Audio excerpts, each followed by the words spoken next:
आपण पाहत आहात भारतीय जनमत, आपला चॅनल।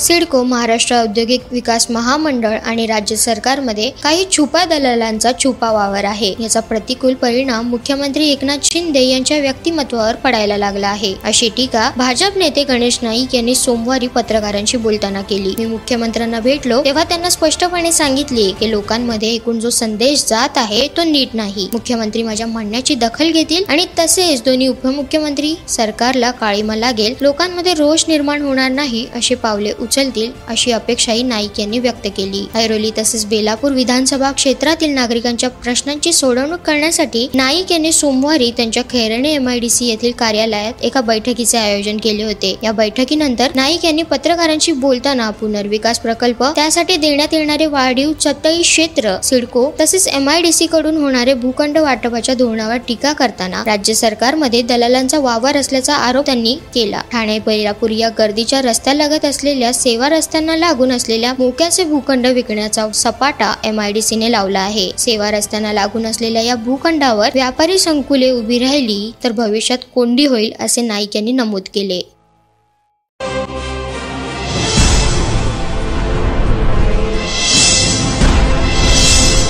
आपण पाहत आहात भारतीय जनमत, आपला चॅनल।